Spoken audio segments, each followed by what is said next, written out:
Hello, नमस्कार दोस्तों। स्वागत है आपका आपके यूट्यूब चैनल ट्रिकी रीजनिंग वाला पर। और आज हम रीजनिंग के एक नए कंसेप्ट के बारे में बात करने वाले हैं, डिस्कस करने वाले हैं। उसका नाम है dice. Dice state level exam और एसएससी पैटर्न पर हमेशा पूछा जाता है। और अभी बेसिक के बाद उसका एडवांस वर्जन भी आ गया है, जहां से वो क्वेश्चन मार्क डाइस या रोटेशन ऐसे पूछ लेता है, जहां पर एडवांस डाइस काम में आता है। या ऐसे सवाल वो पूछ लेता है, ऐसे अपोजिट फेसेस या पैनल पूछ लेता है, जहां पर आपको ओपन डाइस बनाकर उसको क्रिएट करना पड़ता है। तो ये कैसे होगा, कैसे बनेंगे? डाइस क्या रेक्टेंगुलर हो सकता है क्या, या वो स्क्वायर का ही बनेगा? क्या क्यूब और डाइस एक जैसी प्रॉपर्टी है या नहीं है? क्यूब अलग कंसेप्ट पर काम करता है क्या, या दोनों के सेम है तो क्या होंगे? अगर हमने देखें सर, एक डाइस फेंकता कभी दो भी आ जाते हैं, कभी तीन, कभी चार, उसको कैसे सोल्व करेंगे? तो इन सारी समस्याओं को सुलझाने के, रिजोल्व करने के लिए, सॉल्यूशन के लिए हम इस वीडियो को पढ़ रहे हैं या इस वीडियो पर काम कर रहे हैं। और इस वीडियो में हम डाइस के बेसिक कंसेप्ट से और एडवांस कंसेप्ट की ओर बढ़ेंगे। वीडियो पर जाने से पहले या आगे बढ़ने से पहले मैं अपने बारे में बता दूं, मेरा नाम है जय चायल और मैं हूं आपका ट्रिकी रीजनिंग वाला। तो चलिए दोस्तों, वीडियो पढ़ते हैं या देखते हैं, समझते हैं कि क्या कंसेप्ट है।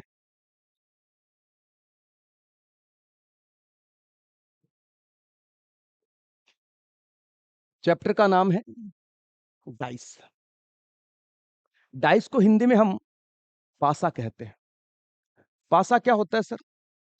पासा होता है जो आप लूडो गेम में खेलते हैं, जिसके 6 पैनल होते हैं, 6 फेस होते हैं, 1 से लेकर 6 तक। इसके अलावा उस पर कुछ होता नहीं है, लेकिन हाँ, इस डाइस में हम 1 से 6 के अलावा भी कुछ हो सकता है। और डाइस किस प्रकार से बनेंगे वो भी देखेंगे। तो बात यह है, डाइस होता क्या है सर? डाइस इस प्रकार की एक प्रॉपर्टी होती है जो इस प्रकार से बना होता है। ये डाइस है सर। इस प्रकार से कुछ लिखा होता है, 1 2 3 4 5 6, या 6 5 1। 1 से लेकर 6 तक की गिनती लिखी होती है। क्या लिखा होता है? 1 से लेकर 6 तक गिनती लिखी होती है, या यूं कह सकते हैं कि नंबर लिखे होते हैं, संख्या लिखी होती है, डिजिट लिखे होते हैं। इसके अलावा भी कुछ हो सकते हैं। यहां पर डाइस के साथ साथ कुछ रूल भी है। हालांकि डाइस में कोई रूल नहीं होता, वो एक कंसेप्ट है, लेकिन बिखरी हुई चीजों को समेट कर आपके सामने रखा जाता है, कि ताकि आपका दिमाग फ्लैक्चुएट ना करे, वो कंसेप्ट वाइज आगे बढ़ता रहे, हमारा पेपर क्रैक हो जाए, पास हो जाए। तो हमको पेपर पास करने के लिए रूल में चीजें समझाई जाती हैं। बाकी डाइस में ऐसा कुछ रूल नहीं होता।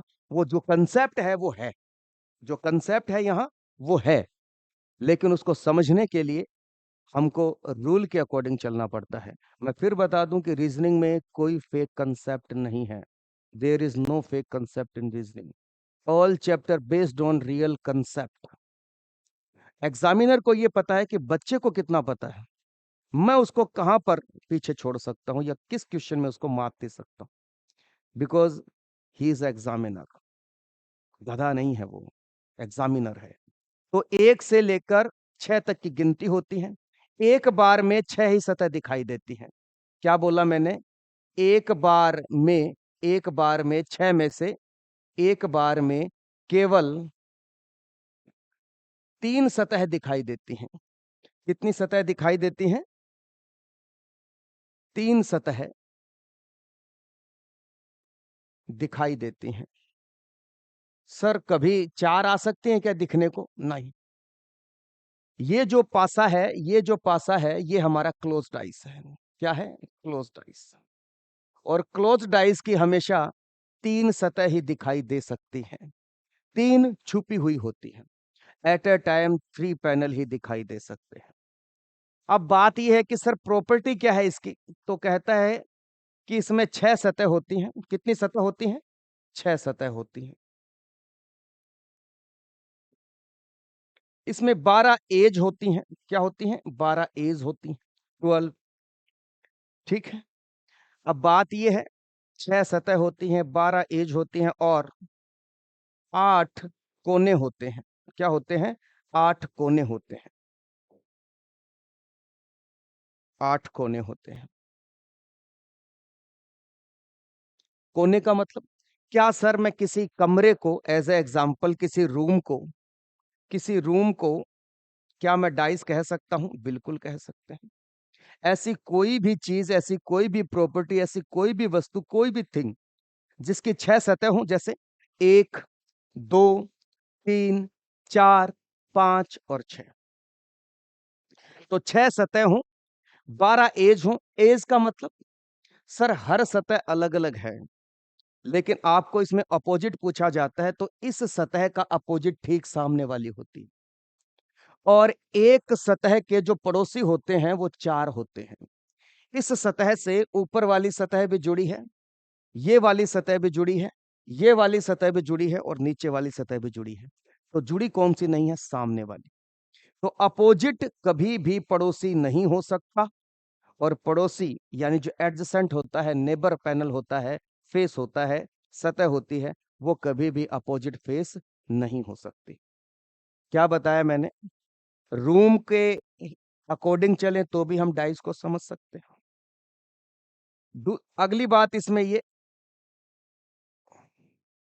विपरीत सतह कभी भी पड़ोसी सतह यानी कि पड़ोसी फलक, सतह को फलक भी कह सकते हैं, पैनल भी कह सकते हैं, फेस भी कह सकते, नहीं हो सकती। हो ही नहीं सकती, भगवान भी चाहे तो भी नहीं कर सकता। विपरीत सतह कभी भी पड़ोसी नहीं हो सकती और पड़ोसी सतह कभी भी विपरीत नहीं हो सकती। याद रखना इस कंसेप्ट को। अगली बात क्या है? विपरीत सतह कभी भी पड़ोसी नहीं हो सकती, और पड़ोसी का मतलब एडजेसेंट। पड़ोसी कभी विपरीत नहीं हो सकता या विपरीत सतह पर नहीं आ सकता।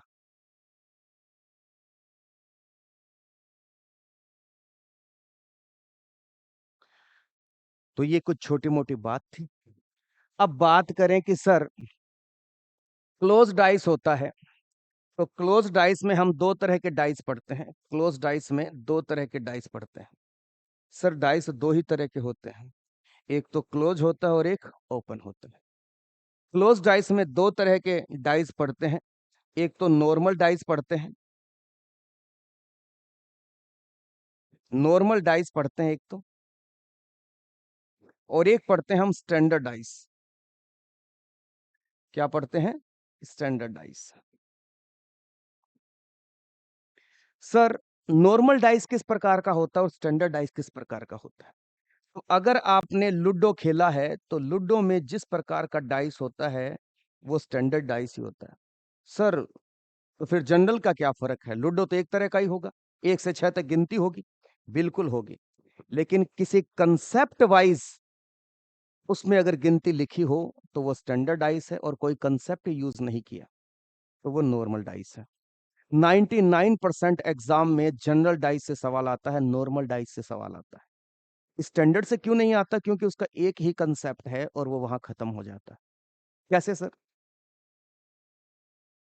नॉर्मल डाइस में क्या होता है, कैसे पता चलेगा? तो जैसे आपको पता है कि एक डाइस में 1 से लेकर 6 तक ही नंबर होते हैं, तो उन नंबरों का यूज किया जाता है। तो यहाँ पर क्या होता है, लूडो में हमेशा 1 के अपोजिट 6 होता है, 2 के अपोजिट 5 होता है, और 4 के अपोजिट 3 होता है।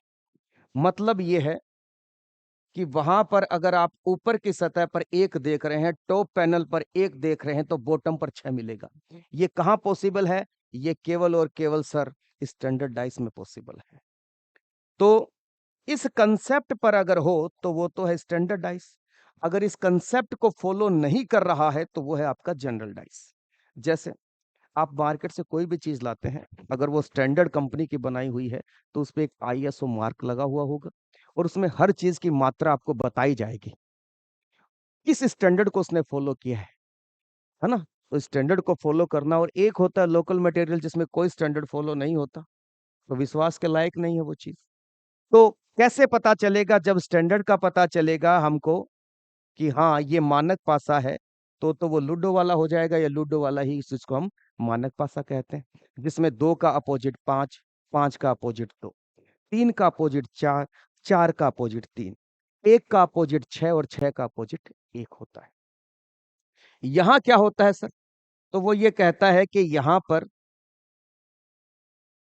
साधारण पासे में, इसको नॉर्मल डाइस भी कह सकते हैं और इसको साधारण पासा भी कह सकते हैं। क्या कह सकते हैं? साधारण। साधारण क्यों कहा? स्टैंडर्ड फॉलो नहीं करता। इसको हम मानक पासा भी कह सकते हैं। क्या कह सकते हैं? मानक पासा।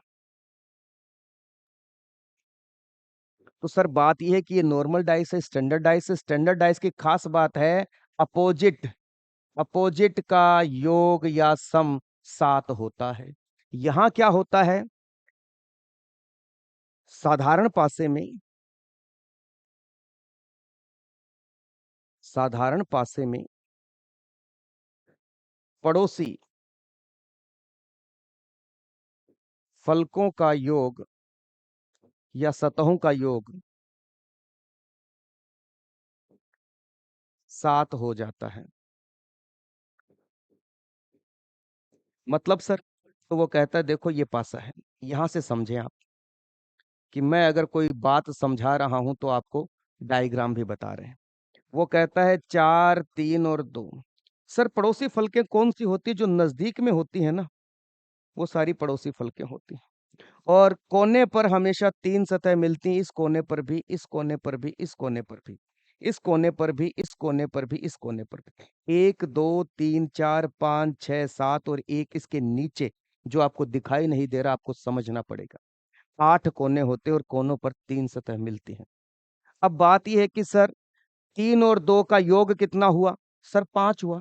तो 5 हुआ, अभी तक 7 तो नहीं हुआ ना? हाँ नहीं हुआ सर।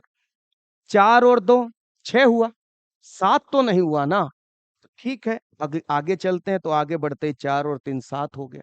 जब 4 का पड़ोसी ही 3 है और 3 का पड़ोसी 4 है, पड़ोसी का ही योग 7 हो गया, तो इसके बॉटम पर 4 थोड़ी जा सकता है। तो इसके अंदर बनाने वाले ने कुछ भी किसी भी तरीके से बनाया, तो बॉटम अपोजिट का कोई कंसेप्ट फॉलो नहीं किया कि अपोजिट फेसेस का सम 7 करें। तो वो तो यहां है, यहां नहीं होता, तो इसीलिए इसको हम साधारण पासा कहते हैं। दोबारा समझें एक बार। ये पासा है 6, 2, 1। सर चेक करते हैं, 2 और 1 3 हुआ, 2 और 6 8 हो गया। 8 हो जाओ, 7 से ज्यादा चला जाओ, 7 से कम चला जाओ, कोई फर्क की बात नहीं। लेकिन अगर परफेक्ट 7 हो गया है सम, बिल्कुल हो गया सर 6 और 1 7, तो सर ये साधारण पासा है। और साधारण पासे में अपोजिट नहीं पता चलते, हाँ या में उत्तर आ सकते हैं। पड़ोसी कभी अपोजिट नहीं हो सकता सर। 2 के अपोजिट कभी 2 नहीं हो सकता, 6 नहीं हो सकता, 1 नहीं हो सकता। तो कौन होगा? सर कंसेप्ट पता नहीं, क्योंकि 7 यहां हो गया, स्टैंडर्ड तो है नहीं।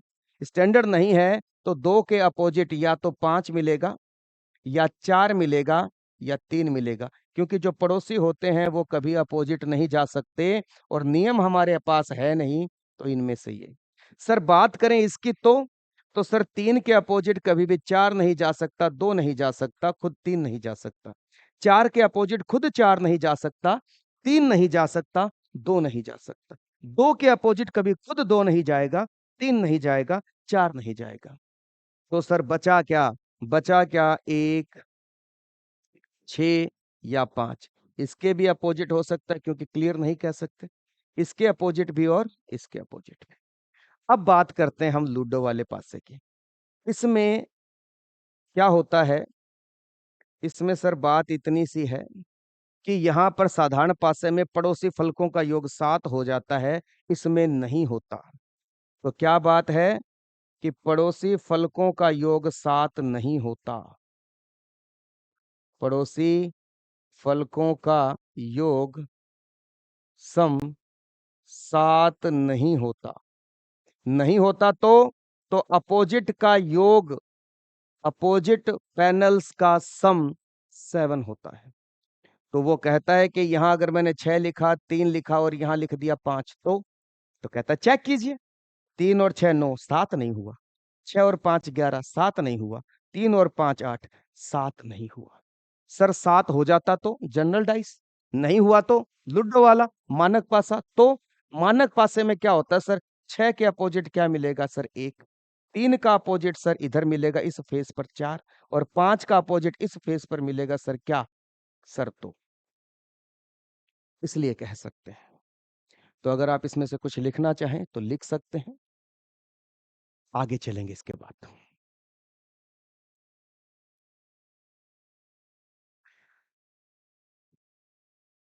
तो आगे बढ़ जाते हैं, एक बार क्वेश्चंस की प्रैक्टिस कर लेते हैं साथ साथ में। अगर मैं आपसे कहूं कि ये एक पासा है, जी सर बताएं। यहां पर कहता है कि 6 है, 2 है और यहां 3 है। तो सर पहले तो मैं चेक करूंगा, किसी भी एक पासा अगर आपको दे दिया जाए, केवल only one dice you have, तो क्या करें सर, वही काम चेक करें कि पड़ोसी जो एडजेसेंट पैनल हैं, फेस हैं, क्या इनका सम 7 हो रहा है क्या। तो 2 और 6 8, 7 नहीं हुआ। 2 और 3 5, 7 नहीं हुआ। 2 और 6 और 3 9, 7 नहीं हुआ।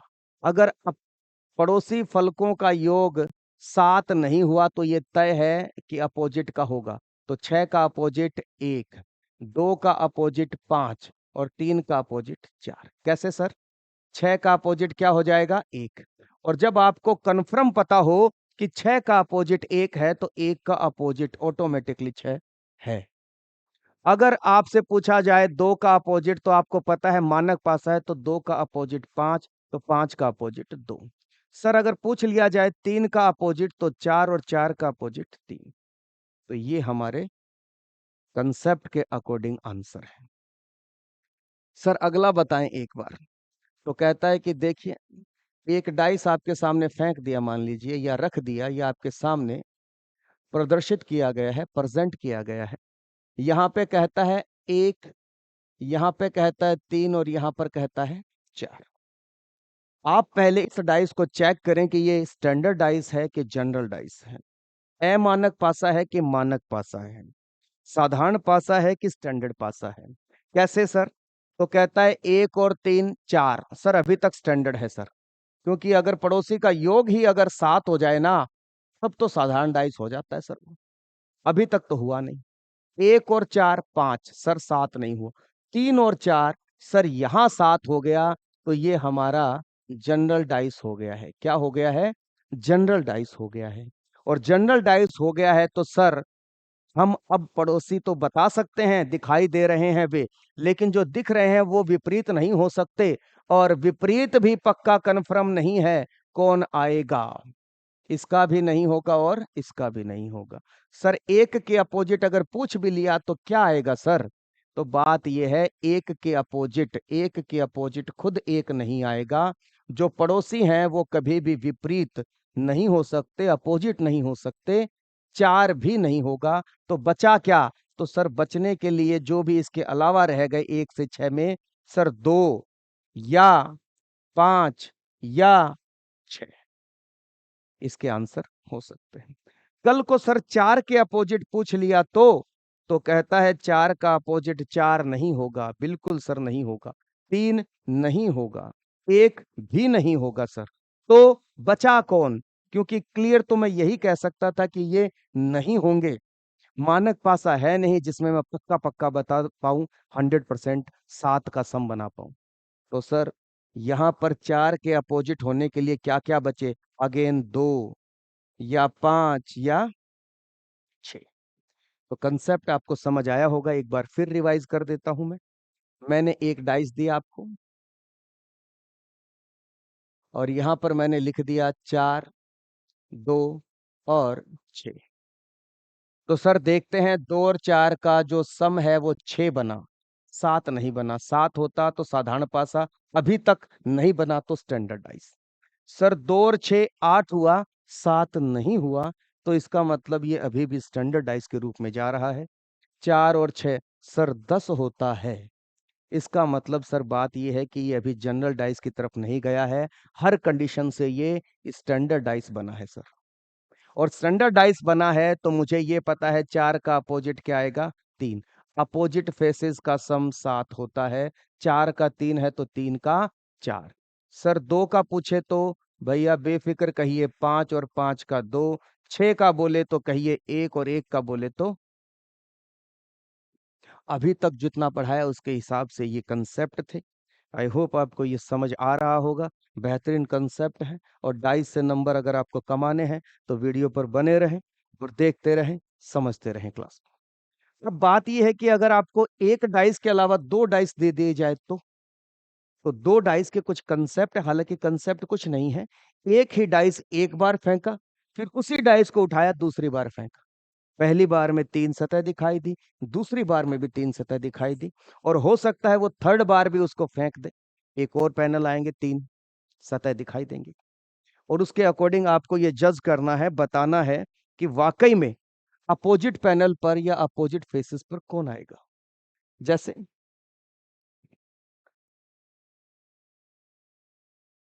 रूल नंबर फर्स्ट लिखें आप इसके बारे में। रूल फर्स्ट,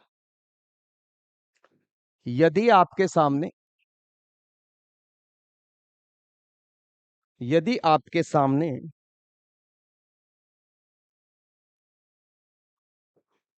दो पासे फेंक दिए जाएं।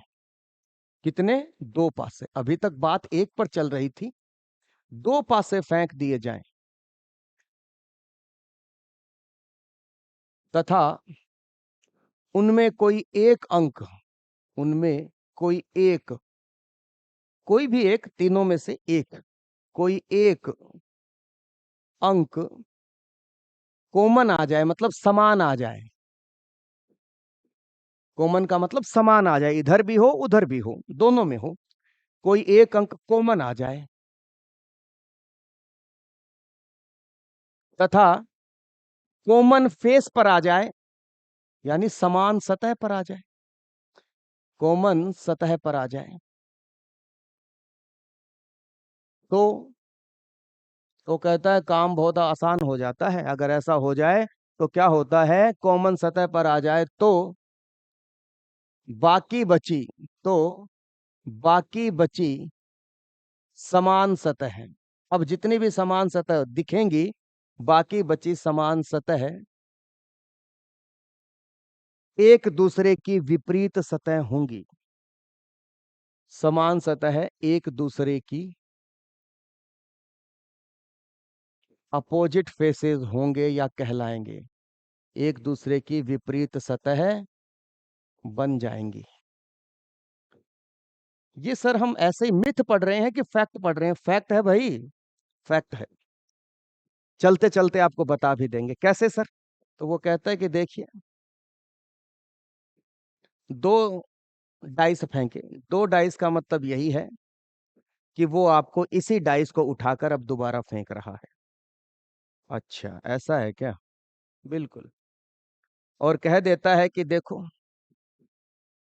तो आप क्या देखेंगे कि जब 2 डाइस आ जाएं तो आप कॉमन देखेंगे। क्या कॉमन है? क्या है सर? सर कॉमन नहीं हुआ तो, कॉमन नहीं हुआ तो ये स्टैंडर्ड डाइस होगा, स्टैंडर्ड डाइस नहीं हुआ तो जनरल डाइस होगा। स्टैंडर्ड डाइस में आपको पता है कि एडजेसेंट फेसेस का सम 7 नहीं होता है, अपोजिट का करना पड़ता है फिर। और जनरल में पड़ोसी का ही 7 हो जाता है। अगर 7 हुआ एक भी जगह तो ये एक ही तो डाइस है। तो अगर एक जगह हो रहा है तो इसका मतलब ये डाइस ही जनरल है। और फिर भी आपको सीधा सीधा इतना ही सोचना है, क्या कॉमन आया? क्या बिल्कुल आया सर। कौन आया? 5। क्या समान सतह पर है? क्या ये वाला पैनल और ये वाला पैनल सेम है? तो ये वाला पैनल और ये वाला पैनल भी क्या है? कॉमन है। तो ये वाला पैनल और ये पैनल भी क्या है? सेम है। तो अगर कॉमन आ जाए और समान सतह पर आ जाए तो बाकी बचे समान सतह एक दूसरे के अपोजिट होते हैं। इसका मतलब सर, क्या 6 का अपोजिट 5 आएगा? क्या क्या आप क्लियर हैं? क्या 6 का अपोजिट 4, सॉरी, 6 का अपोजिट क्या आएगा? 4 आएगा। 6 का अपोजिट 4। तो जब आपको क्लियर पता है तो इसका भी ये क्लियर हो जाता है। सर 1 का अपोजिट क्या आएगा? 1 का अपोजिट सर 3 हो जाएगा, तो 3 का अपोजिट 1। अब बचा क्या सर? 5। तो आप बताइए 5 के अपोजिट क्या होगा? तो होने को बचा ही क्या? जब 6 डिजिट में से 6 का अपोजिट 4, 1 का 3, तो इसका क्या होगा? एक ही आदमी बाहर घूम रहा है, एक ही नंबर बाहर घूम रहा है, तो वो 100% इसी के अपोजिट जाएगा। कौन होगा वो? सर एक है, दो नहीं है सर, तो दो। तो ये इसका आंसर है। सर एक बार फिर समझाइए, फिर समझिए। दो डाइस आपको दिए गए। जी सर, दो डाइस दिए।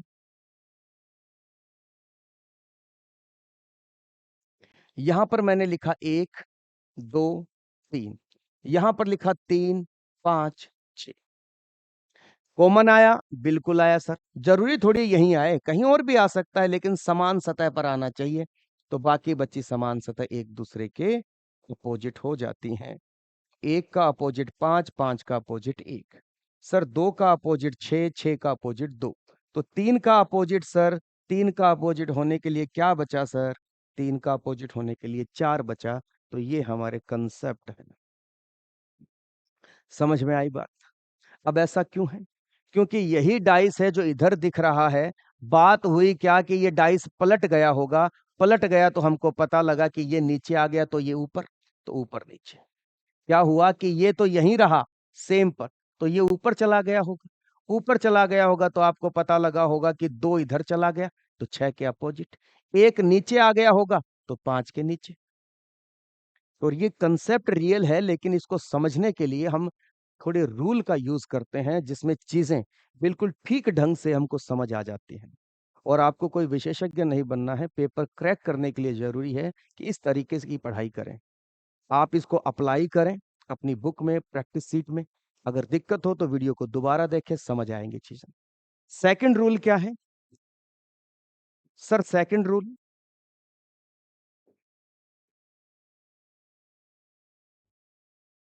सर रूल नंबर सेकंड कहता है कि यदि आपके सामने दो पासे रख दिए जाएं, फेंक दिए जाएं, दिखाई दें। यदि आपके सामने दो पासे फेंक दिए जाएं तथा कोई एक अंक कॉमन आ जाए। अच्छा सर, अभी तो समझते हैं कॉमन का मतलब क्या बता रहे हैं आप। एक अंक कॉमन आ जाए,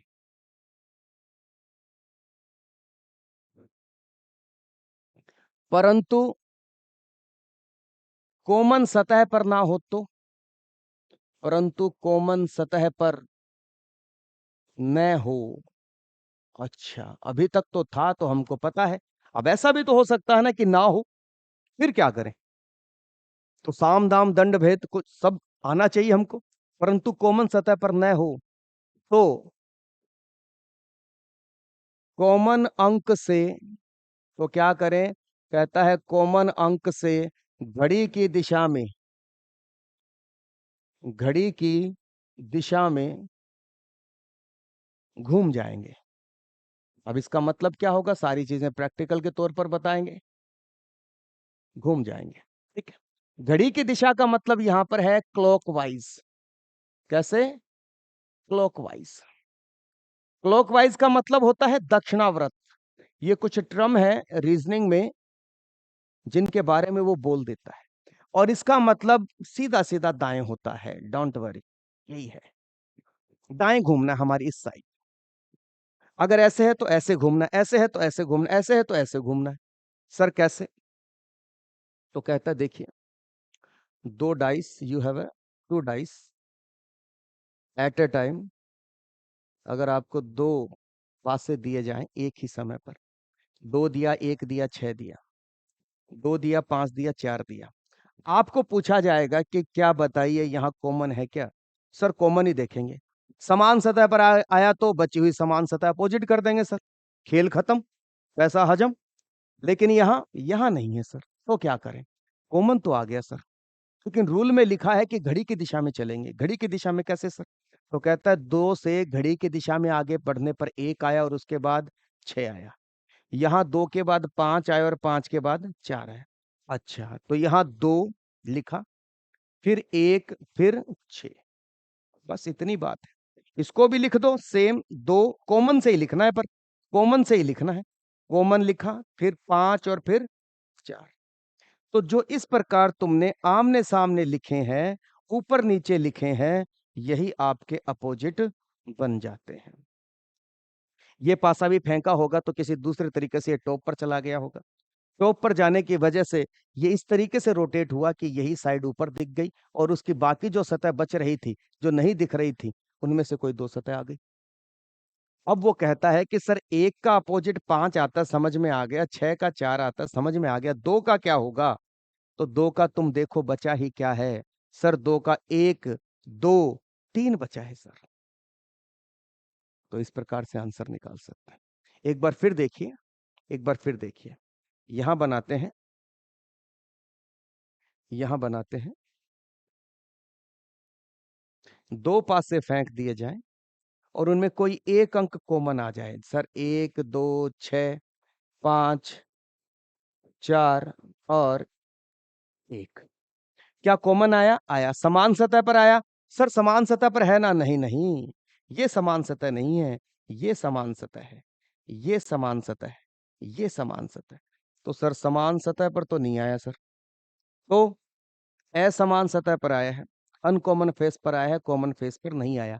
कॉमन है, कॉमन फेस पर नहीं है, अनकॉमन पर है, तो कॉमन से घड़ी की दिशा में घूम जाइए। 1 2 6, 1 2 6। सर 1 5 4, 1 5 4, तो ये तो हो गए अपोजिट, ये हो गए अपोजिट। तो इसका अपोजिट क्या होगा सर? इसका अपोजिट बचा क्या सर? 3। तो ये सर इस प्रकार से हो जाएंगे।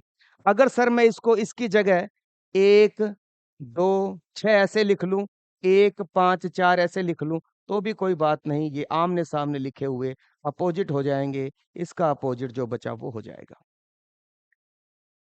समझ में आ रहा होगा। अगला कंसेप्ट देखते हैं। एक ही रूल है अंतिम, हालांकि कोई रूल नहीं होता, फिर बता रहा हूं, कोई रूल नहीं होता, बस चीजें इस प्रकार से चेंज हो जाती हैं, समझना थोड़ा सा डिफिकल्ट हो जाता है। और इसी डिफिकल्टी को इजी बनाने के लिए कंसेप्ट पढ़ रहे हैं, रूल पढ़ रहे हैं। रूल थर्ड है, रूल थर्ड, रूल थर्ड कहता है कि यदि आपके सामने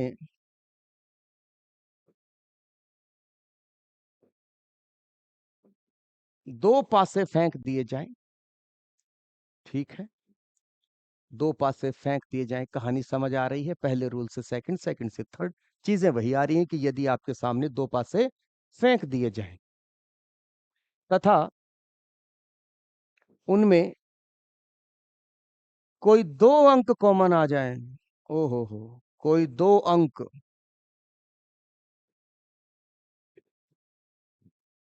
कॉमन आ जाए,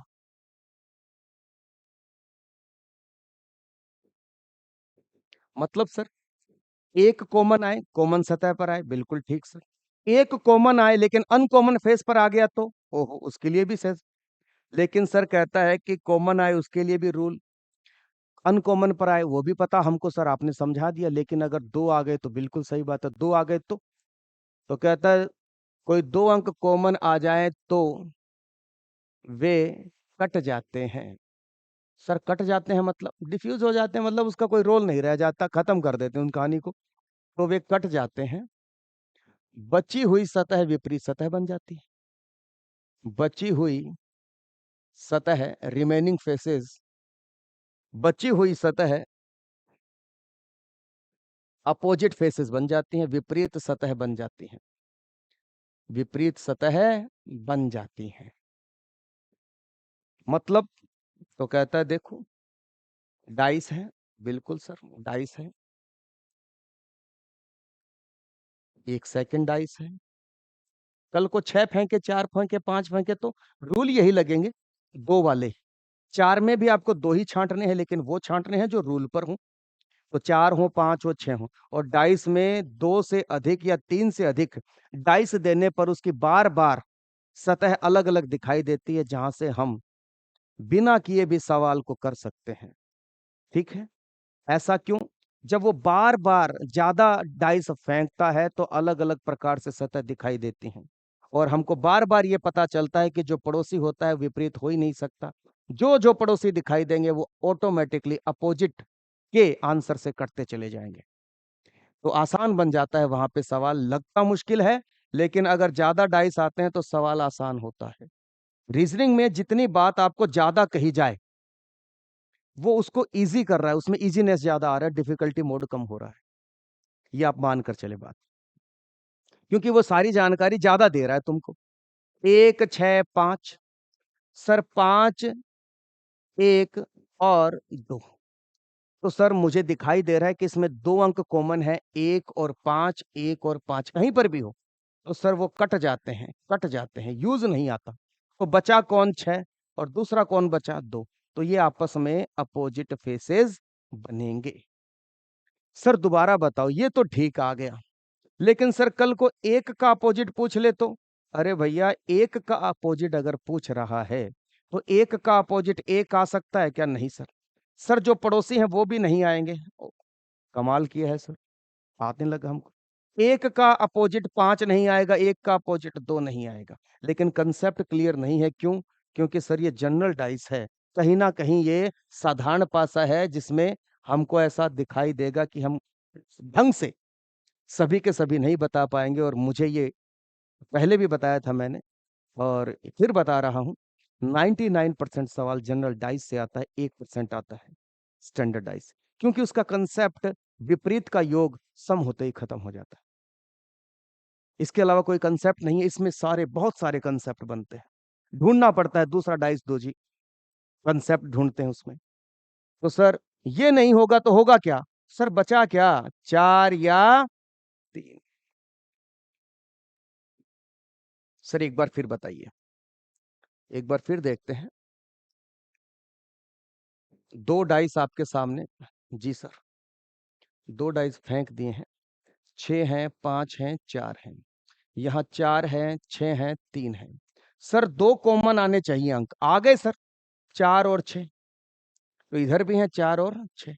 तो सर अपोजिट क्या आएगा? कहता है 5 के अपोजिट क्लियर 3 ही पता लगेगा।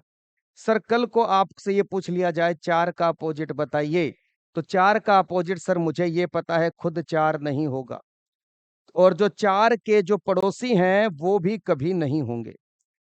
और सर जो और भी दिखाई दे रहे हैं 4 के पड़ोसी, वो भी नहीं होंगे।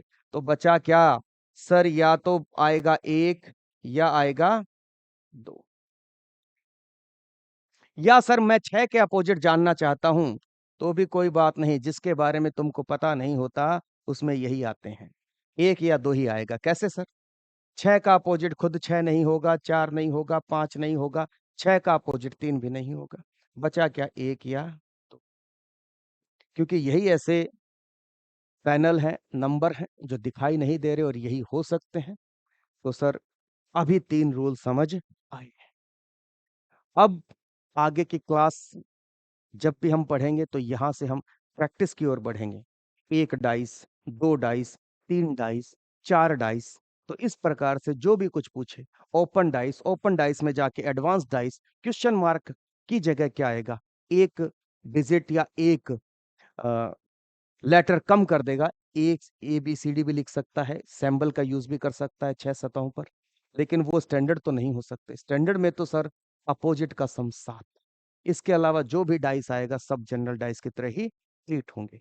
अब उसमें कंसेप्ट कैसे होगा? इसी प्रकार से होगा, 2-2 डाइस उठाएंगे, एक ही सतह पर आए, समान सतह पर आए, एक सतह पर आए, अनकॉमन फेस पर आ जाए, 2 आ जाए, और इसी से हम पूरा डाइस कवर कर जाएंगे। तो क्लास अगर पसंद आई हो, चैनल को सब्सक्राइब करें, जुड़े रहें। आपको इसी तरह की नए नए फैक्ट, नए नए कंसेप्ट रीजनिंग के पता चलते रहेंगे। आप अगर कोई एग्जाम दे रहे हैं, अगर आप कोई जॉब सीकर्स हैं जो कंपटीशन की तैयारी कर रहे हैं, तो आप इस चैनल को जरूर सब्सक्राइब करें। धन्यवाद।